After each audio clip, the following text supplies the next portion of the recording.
Ang video ko ngayon ay tungkol dun sa Koreano na namatay sa Angeles, Pampanga.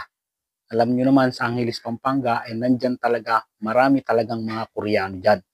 At may ilang kababayan nga tayo na nag-request na gawan ko daw ng reaction video yung tungkol sa Koreano na tinangayan ng bag tapos binaril pa. At trending ngayon dito sa South Korea.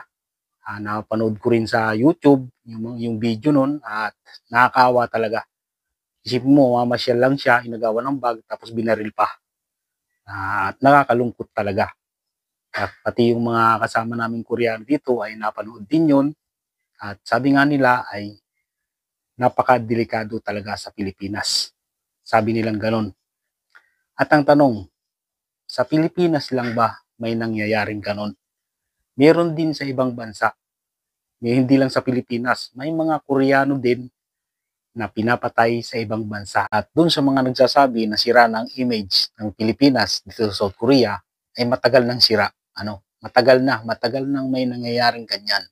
Simula pa noong 2015 ay may mga Koreano nang napapatay sa Pilipinas. Pero, Pilipino lang ba ang pumapatay sa Koreano? Hindi lahat. Dahil minsan, dun sa mga namamatay na ibang Koreano sa Pilipinas, ay kapwa Koreano din ang pumapatay sa kanila. Wag naman sanang wag niyong masyadong i-down yung bansa natin. Dahil kahit sa bansa ay may masasamang tao. Ang mga Koreano dito, di ba? Napapabalita din sa Pilipinas, yung mga puganti, yung mga nagtatago sa batas dito sa South Korea na mga Koreano, karamihan ay pumupunta sa Pilipinas at doon nahuhuli. Kaya wag na wag ninyong idadon masyado ang Pilipinas dahil hindi lang sa Pilipinas ang may masasamang tao. Karamihan yung mga vlogger dito sa South Korea, yung iba ay mga asawa ng Koreano, mga babae. At yung mga asawa nga nilang Koreano ay takot na raw pumunta sa Pilipinas, takot ng magbakasyon dahil sa pangyayari yon. Pero mas marami pa rin yung mga Koreano na nakatira sa Pilipinas. Talagang may tiwala pa rin sila at hindi naman lahat ng mga Koreano o Koreana ay takot sa Pilipinas. Sa totoo lang, maraming mga vlogger na pumupunta sa Pilipinas ng mga Koreano. At yung ibang kababayan nga natin ay sobrang nag-aalala dahil nga, siyempre yung mga nag-a-apply dito sa South Korea, yung mga waiting ng employer, ay may nababalitaan sila na hindi na raw kukuha ng mga EPS worker sa Pilipinas dahil sa nangyaring ganon.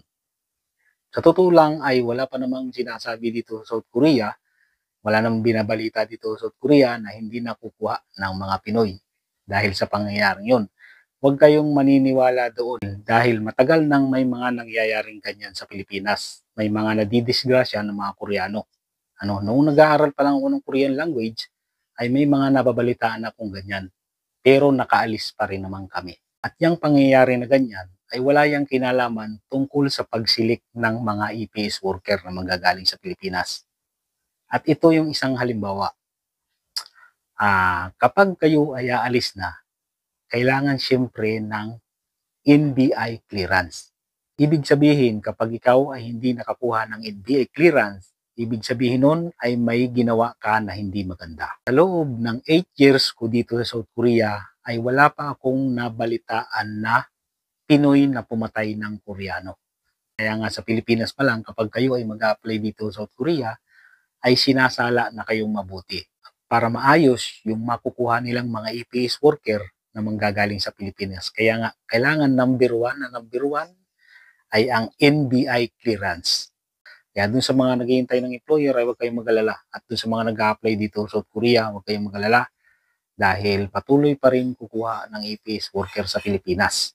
At para patunayan ko sa inyo na hindi lang sa Pilipinas may mga pinapatay na Koreano, panoorin niyo ang video na to.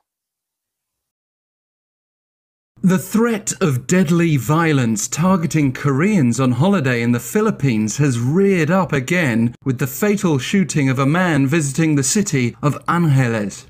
Video footage from Sunday shows a motorcycle pulling up next to two Korean men in Koreatown in broad daylight. We're talking around 1 p.m. The assailant in this case then tries to steal a bag from them, and one of the Korean nationals is shot while struggling to prevent the theft. After collapsing and being rushed to hospital, he was very sadly pronounced dead.